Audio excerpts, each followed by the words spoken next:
Hello and welcome to DNA of the Soul, a podcast meant to explore the cultural impacts video games have both in and out of their subculture. Today we're reviewing a family game about gardening for Thanksgiving. It's called Devil May Cry V, which we know we're a bit late for a Thanksgiving episode, but this was always the plan. We wanted to do a family game for Thanksgiving. This is probably the biggest one that's come out in the last 5 years. I would like to apologize for the time it's taken to release this episode. A variety of circumstances kept us from releasing content any sooner. All right, so I'd like to introduce you all to my co-hosts and see how they're doing. Matt, how are you feeling today? I'm motivated. Joe, how are you doing? I will show you my motivation. And Kai, how are you feeling? Kind of tired. Where is your motivation? I have no idea. Quick disclaimer before we start the episode.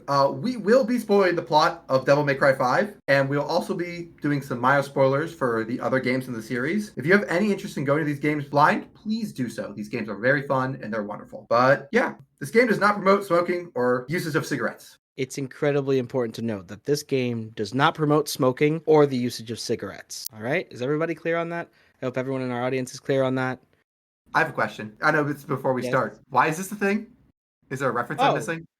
Because in the opening cinematic, they right, I forgot about that. Bottom of the screen that this game does not promote smoking.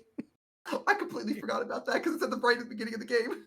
The first time I started the game, I was so confused by that. I was like, okay. V and Nero both just hate the smell of smoke. They're constantly waving it out of their face. And that's why her name's Nico. It's nicotine. I didn't put that together. Anyway, today we're covering a family game for the month of November.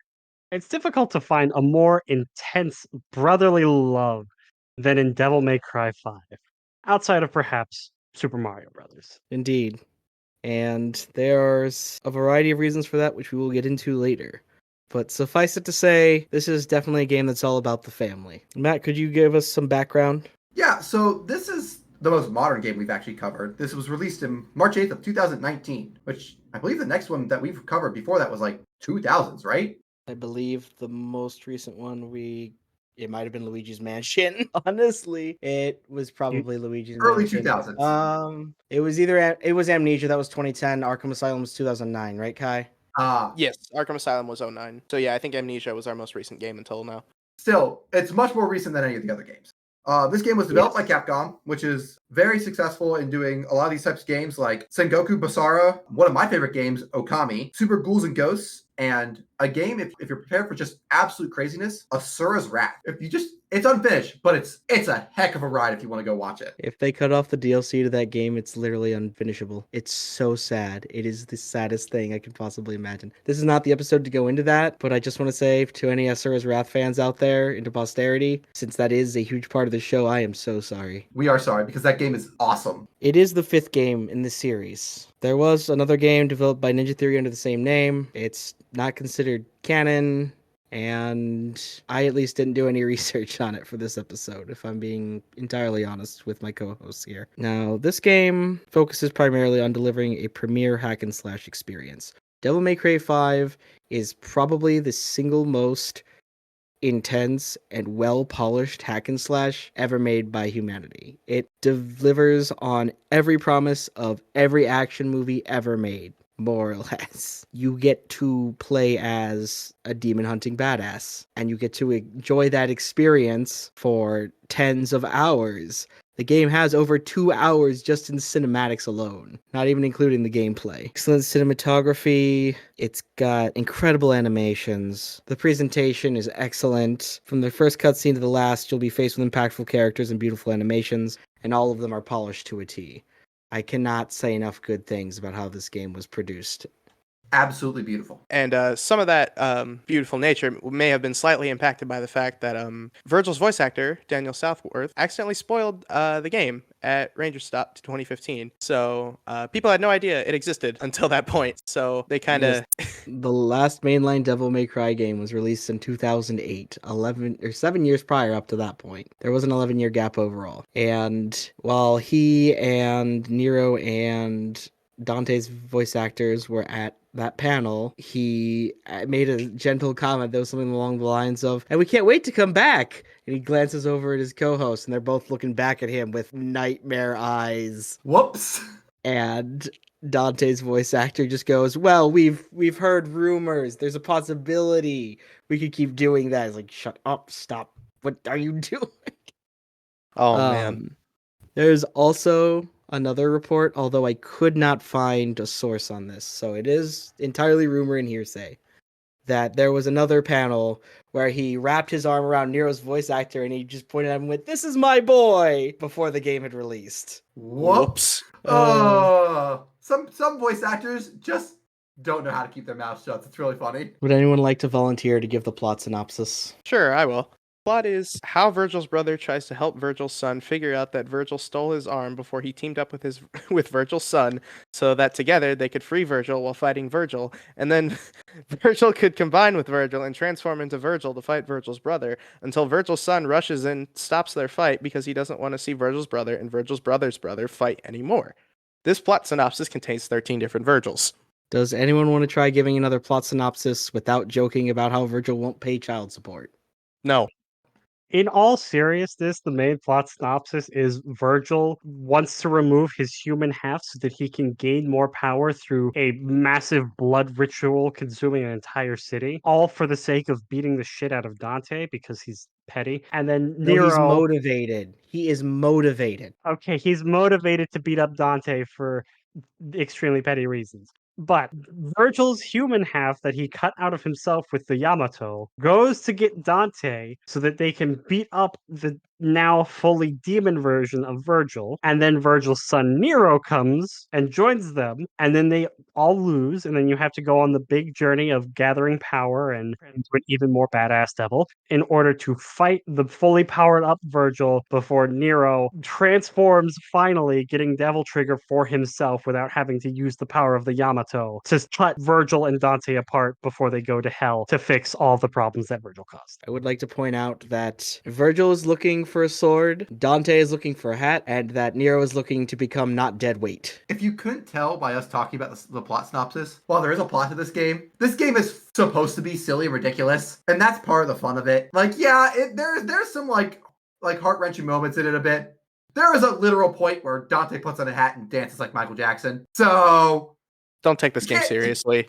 Yeah, you can't take the game too seriously. It's just fun. That is the point of these games. They're just supposed to be fun.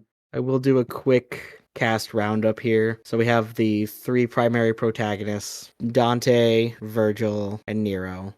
Virgil's secret identity during the game is the character V. That is the human half that Joe mentioned earlier. There are also three female leads. There is Trish, Lady, and Nico. Nico, I believe, was introduced in this game, although she was a part of lore prior because her grandmother made Dante's guns. The other two are previous female leads from other Devil May Cry games. Nico actually appears, I believe, in Devil May Cry 4. I have admittedly not played the prior games, but she is the daughter of one of the big bads in a previous game, to which Dante kills that guy and saves Nico from him being evil. I was about to say that, but I wasn't 100% sure, but I'm glad someone else could confirm that, because I was like, I'm pretty sure Nico's in 4 and kind of serves a similar role as she does in this game. All right. And then Kyrie, who was the female lead of the previous game, is mentioned, but I do not believe has any screen time in this game. As well as the main girl from the Devil May Cry movie, Patty. She also gets a cameo. So, Devil May Cry 5 has 4 playable characters, each of whom have their own means and styles to devastate enemies. Kai, would you like to introduce our audience to some of those incredible fighters? Of course. So first we have the legendary devil hunter Dante, whose unique mechanic is 4 different stances to adapt to your playstyle. So he has swordsman, focusing on melee combat; gunslinger, which is more focused on range combat. He has trickster, which is a more evasion parry focused. That's Royal Guard, a more parry focused evasion type style. And trickster, if I recall correctly, is kind of a mixture of them all.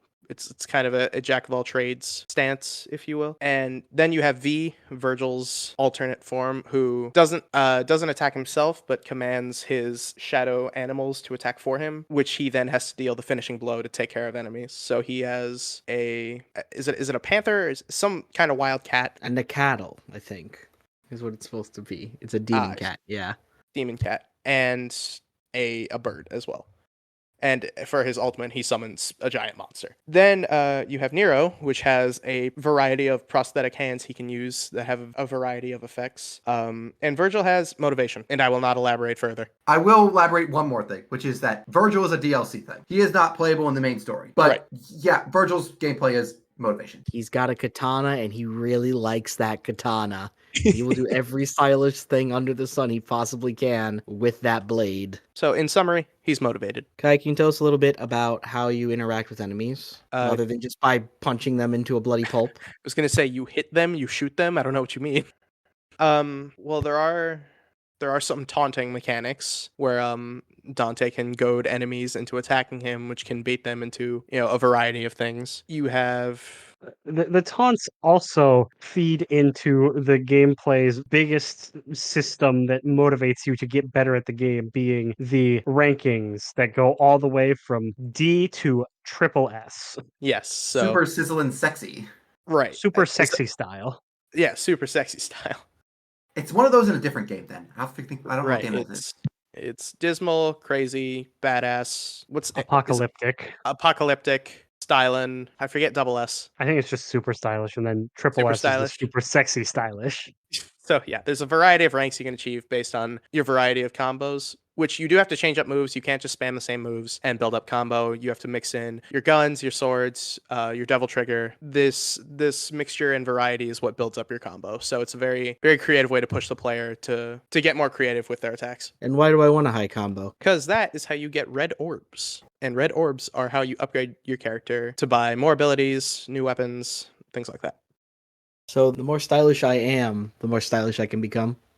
Yes, essentially, swag increases swag. Also, at the end of every level, basically each fight is broken up into what's called a verse. And so at the end of every level, it takes all your scores, puts them together, and then subtracts based on deaths to give you an overall score for the level as well. So would you say that every character has swag? 100% swag. I would give it a 200% swag. Whoa, it's a pretty high swag level. So now onto a bit of trivia about the game. So one thing is that Trish and Lady, two of the female leads, their voice actresses are bilingual for both the English and Japanese versions. That's actually Very awesome. I didn't know impressive. that. I didn't know that either. Very, Holy very crap. impressive. Another cool fact is Casey Edwards, who is the person who wrote Devil Trigger, which is like the main song of the game, also enjoys Triple Q's remix Love Shack Trigger, which is just It's a little Chef's play kiss. swagger. That's amazing. Who would ever have thought combine those two things? But Triple Q. A madman. Virgil was originally playable with a single if statement change. I like messing around with code and modding stuff. It's something I do as a hobby. And to me, this was the most interesting thing I discovered about Devil May Cry 5. So before he was releasable as a DLC, fans got all over the game's code. It's developed in the Resident Evil engine, right, Kai? Yeah, the RE engine.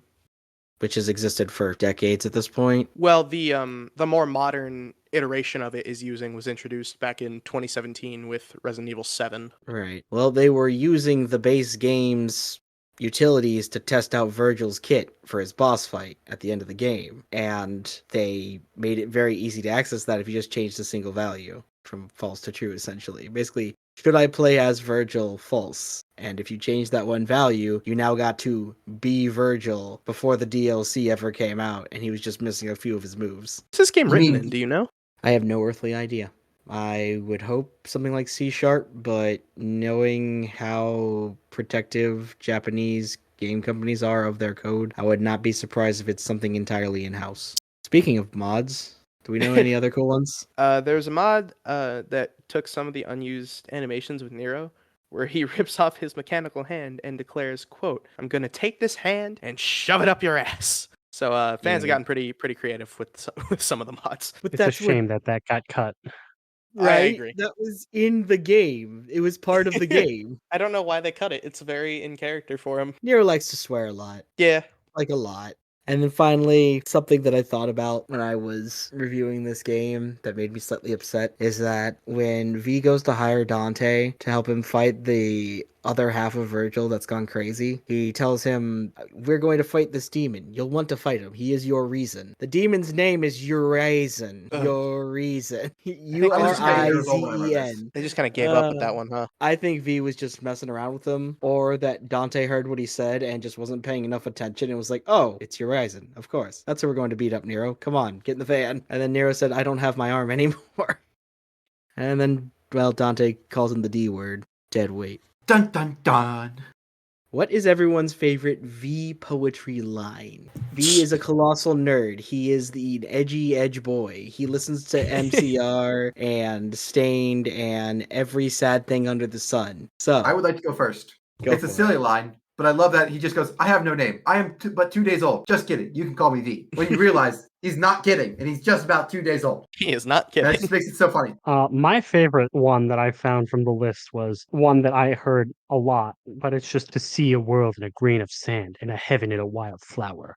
Hold infinity in the palm of your hand and eternity in an hour. I don't know. It just kind of encapsulates his edginess and out there-ness with all of his wacky poetry. I think the authors would be insulted by this. This game is about being silly, Joe. Well, yes, but I don't mean to personally insult the author by calling his work silly and wacky. I think my quote personally, because it's an interesting kind of bit of foreshadowing. He in combat he can say, "May not my flesh fail on me," which is kind of alluding to how in the later parts of the game he starts to kind of break down and like weaken. So I thought it was an interesting kind of allusion to how his status in the later parts of the game. he is falling apart the entire game. Yes. While he's doing his gardening, he comes across one gross worm, and as he's delivering the final blow, he says, "The cut worm forgives the plow. What do you say?" As he's ending its life. That's a pretty good line. Does Nero have the most punchable face in all of fiction? No. I'm about to say, here's the thing. Are we just saying, like, good guys or period? Because period, definitely no. But good guys, I'd have to think about. I think his design in DMC4 was a lot stronger, or at least I don't like the crew cut, if I'm being honest. I think it was a huge step down and a step in the wrong direction for DMC as a franchise. Never should have done it. I mean, it's not a bad look. I'm trying to genuinely think about like all the good guys throughout all of fiction that I know. Matt, he looks like you did in high school with Hey, that haircut. we you don't talk about hated. that. Yeah, you hated That you high school hated that. that high You school can, you cut was can brutal, cut all Matt. of this. Yeah, no. I want this. To be fair, I would say my look now is people say Jesus look, which is, I mean, I take it in a good way, honestly, a little bit. But Oh God, we're I was fueling this asked- God complex. Move on. No. I was asked at one point when I had the haircut what branch of the military I was in, and I was just like, oh God, I need to cut this now. Against the military, it's just like that is not the look I was looking for. It's like I said, it's not the look that I was going for. I was trying to make it look, I don't know what the words describe it, but it was just a look I was like, oh, I never expected to get that as my words. Like someone said to me, and I was like, huh, that's definitely not like the person I am, because I am just a hyper nerd with no athleticism at all. So I was just like, interesting to said that to me. He was going for motivation. Yes, I was going to be motivated, not to be in the military. If he had his dad's cut, I think it would look fine. I'm an old metalhead. I enjoy my badass rock stars having badass rock star hair. That's just how I am. V rides the line. He manages to pull off the sad boy look just by the thinnest margin, and it's like he gets his own niche. Hold on. got- Whoa. Are you Kinda got saying Chris that Angel V's vibes. not emo? Yeah, I was about to say, whoa. I think No, V V's- looks super great for what his vibe is. V is super emo, is what I'm saying, and he nails it. He's got Oh, the fit. okay. Again, he's just And- skinny Chris Angel. Like what I'm saying is that I want rockstar looks in my super adrenaline pumping hack and slash, and that V manages to pull that off in his own niche because of how stylish he is. Whereas Nero has got the crew cut and swears a lot. He's more new metal. Yeah. Yeah. I think it's fitting for him. He's very rough, especially with Yeah. the no father and the missing arm. I miss the demon hand. I'm sure he does too. He grew it back. He probably just misses his hand in general. And he was without it for 2 months. I gotta say, I know the feeling. Okay, now I'm going to try to move us on. I think we've sufficiently discussed this. So the next question then is, who's the best horse rider of the group? Dante. Dante. Did you see him ride that motorcycle? It's like the same thing. Yeah, Okay. literally the same. Hold on, but what about V? V does have it with the animals. He's very good with them. V would like crumple and fall under his own fucking weight. He's so pathetic. He could not ride a horse. Hey, if Johnny Joestar can figure it out, I'm damn sure V can. I'd like to propose a different question. If Dante, so we're comparing Dante riding a horse to Dante riding a motorcycle, would Dante then turn the horse into a weapon? Yes. Oh Yes. my gosh, yes, I want this now. I want Dante having a horse. I kind of want Dante to just start beating the hell out of demons with a horse. Anyway, Fuel continue. Hall Run, Devil May Cry style. Wasn't the thing that he took the magnet demon stuff from the night demon's horse, or was that his armor? That is true. He was riding a horse, so that could potentially be a horse motorcycle sword. So Yes. he's already riding a horse. So I guess Dante wins that. There you go. We have an in-canon example. All right, but have you guys considered that it would allow Virgil to show his motivation? Oh my god. No, Virgil would be so motivated as to run faster than the horse. He would just try to outrun it. Yes. I'm motivated now. Maybe he's a bad horse rider because he doesn't need the horse. Like, he's very fast. To need a horse would imply a weakness. That's why he also doesn't drive. Are we sure he didn't ride a horse as Angelo in one of the previous games? Are we certain on this? Ooh, that's a good point. Maybe. I don't know this one. I'm not sure. That's a good question. All right, well, Kai, if you could look that up for us real quick. We're going to move on to our next question for my other co-hosts here. So the 3D modelers on this game obviously worked very hard. It is visually stunning. Every single monster design is incredibly unique. Each one of them gets its own introduction before you fight it, no matter how small or unimportant it is. Just like Doom. It's great. I love it. What are your guys' favorite monster designs from DMC5? Mine is the Chaos. These things look so freaking cool. I have it pulled up now on my monitor. I just love. It reminds me of a Monster Hunter monster a little bit, and I love that. The putting a name of a monster, no matter what, that all the like Capcom Platinum games do that. That is just a Platinum thing. They like to go, here's this monster, here's its name, here's a little, and like in the little cutscene, sometimes you see like a thing about it, which I also love about that. It helps you go, oh, this thing uses fire. Maybe I should like use ice or something. And that's just, I appreciate that. I personally like the Baphomet, mostly because I just enjoy that design. Maybe it's because I've played so much Persona that I just see the Baphomet and, as a good human being, feel welcome. I don't know if that's concerning, but This thing is ugly as sin. But it does fit Bahamut from Persona. I get it. It has Well, I magic mean, hands.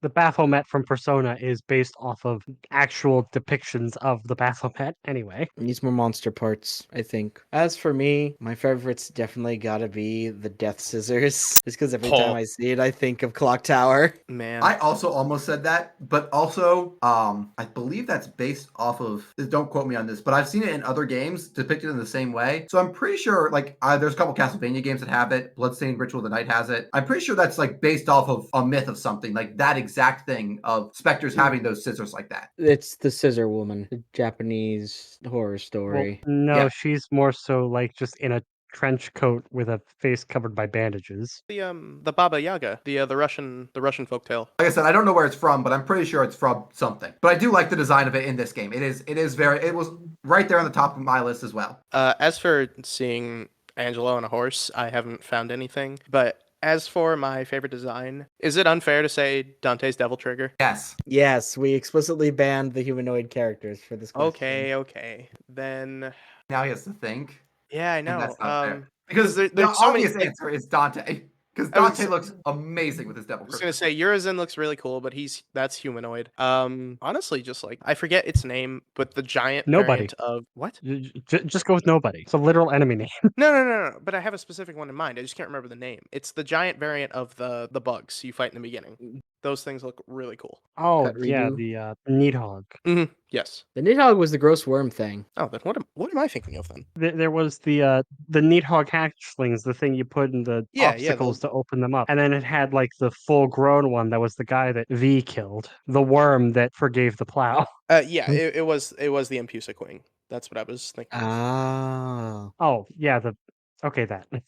You know the Impusa's a fish horse in other mythology? What? A What? fish horse. Yes. Hell, it's Uh-huh. awesome. Not in Devil May Cry, baby. It's Nay. a bug.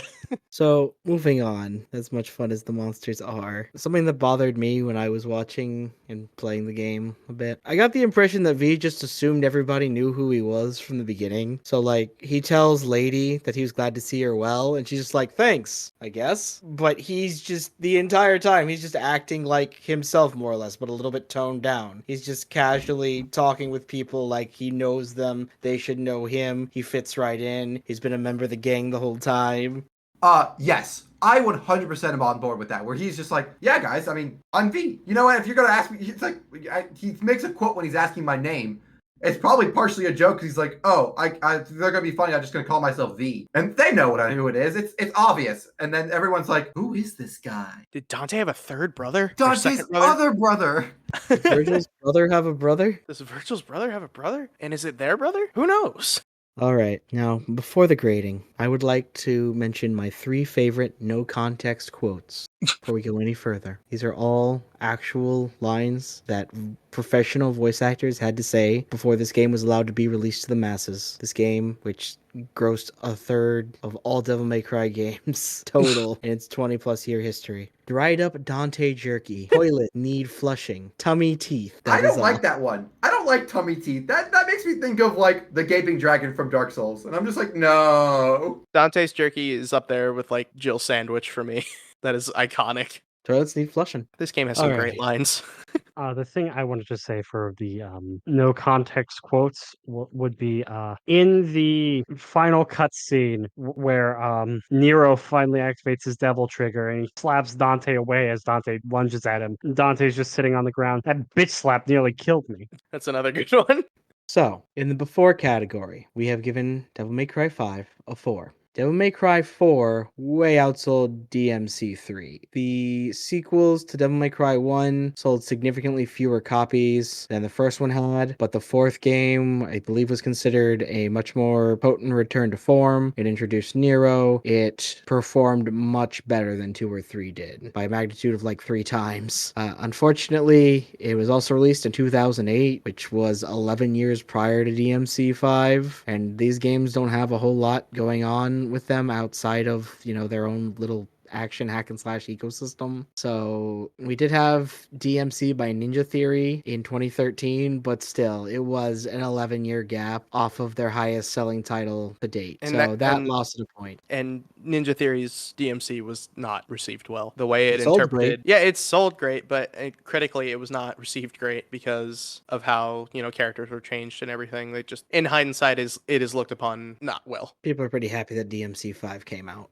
And came out, it did. I just wanted to say that this game, I remember when it got announced live, and I remember the hype for this game, and it was very high. And I honestly think it's on the line of being a 5. I do agree with the 4, but it is very close to being a 5 because, like you said, it's been 11 years since this game came out. And when the words Devil May Cry appeared on the screen, because I believe this was at a Game Awards that it got announced, I remember people popping off. It was an amazing announcement. For the during category, Devil May Cry 5 has earned a 5. Unfortunately, we could not give it 5s in all categories, as stylish as that would have been. Out of the 14 console releases in the game's history over the last 24 years, DMC 5 was responsible for a third of all grossing sales of the franchise Devil May Cry, including the game by Ninja Theory. This game exploded, and it had every reason to. It's amazing. It's a modern masterpiece. I could keep gushing about it all day. We wouldn't get anywhere. However, and this is the weakness of doing more recent games, is that it's very difficult to determine its then score. For Devil May Cry 5, we have given it a then score of 2. It has been 5 years now since Devil May Cry 5 released. There has not exactly been a huge influx of hack and slash games since then. There have been a variety of indie titles, of course, but the most prolific AAA example that I can think of since then has been Bayonetta 3, which did sell really well and as a game is considered pretty good, but as a story, a lot of people were not happy with the game, unfortunately. It played well, but like people were like, it made the series feel as an unsatisfying end. There was also some controversy when the game was releasing due to some management of their employees, which didn't help either. And that was like the last hack and slash we've really gotten that was like, yes, this is a AAA game, and it's kind of sad because it's a great way to put them. So yeah, it's sad that it didn't, like, Devil May Cry 5 did not like bring those games back to light. I was kind of hoping it would when it got released. Where is Okami 2? Give me Okami. I mean, technically Okami 2 does exist. There's a DS game called Okami Den, but yeah, Absolutely it's fine. not. Rejected. It's not the same. It's not the same, but it's still a fun game. But yeah, no, there's no Okami 2 or like, where's DMC 6? That's the real question. So yes, it received a 2 in the then category. However, one of the strengths of being such a recent game is that we are still actively seeing it get sold. I can still buy it on Xbox with the Virgil DLC for $9 today, at this moment in time. This isn't going to date the video, I promise. It definitely dated the video. 5 years later, it is still considered the peak of hack and slash. While it might not be genre founding on its own in some of the ways that we've seen from the other games in this series, it is definitely genre defining. It is, I would argue, the most prolific hack and slash game ever made, period. So while it does not quite earn the 5 due to not being worshipped in and out of every hallway and every game store on the planet. It had its time in the sun. It moved on. It is still considered to be the height of its genre. I would argue for a 5. Like, I think it is. I think this one, even more than the before, is like, the line is like centimeters apart from being a 5. But I do agree that it is a 4. But it's really close. It needs a little bit more time in the oven, is honestly how I feel. We need to see if DMC 6 blows it out of the water definitively, right? It'll happen. It will happen. And now we have some bonus stars. So this game is 100% getting the studio support star. The developers have fully embraced the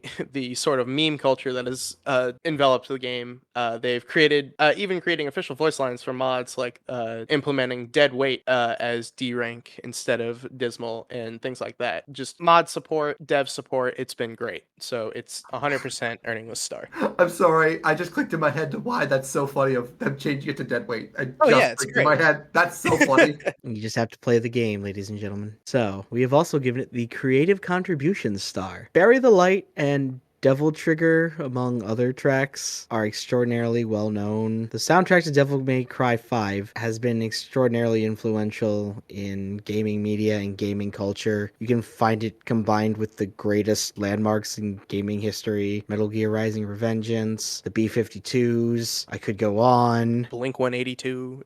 The list goes on. Very good music. If you want to just go listen to the soundtrack of this game, highly recommended. Not Blink 182. That was a joke. They're okay though. As for our personal taste, yes, 1,035%.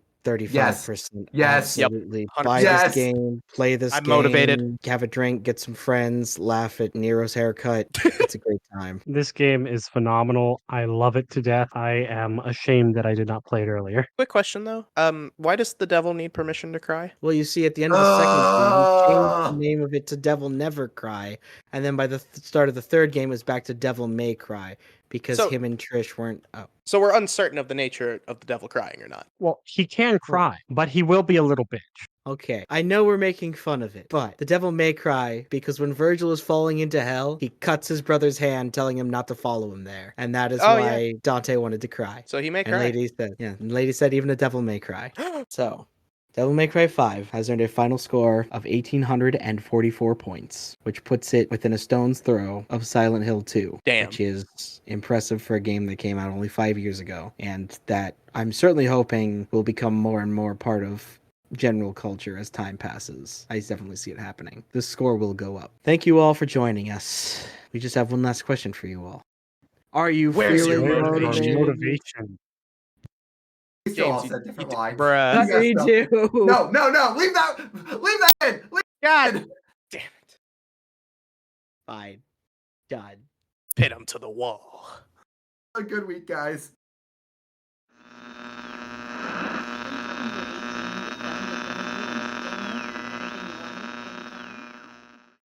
That's when all hell started breaking loose when it came to this fixation of young people. And when I mean young people, I'm talking about people that are fucking, under 30, from 18 to 30, that are obsessed with going to Comic-Cons and obsessed with playing video games and obsessed with anime and obsessed with animations and obsessed with anime and obsessed with anime. Goddamn Weebo, goddamn Weebo.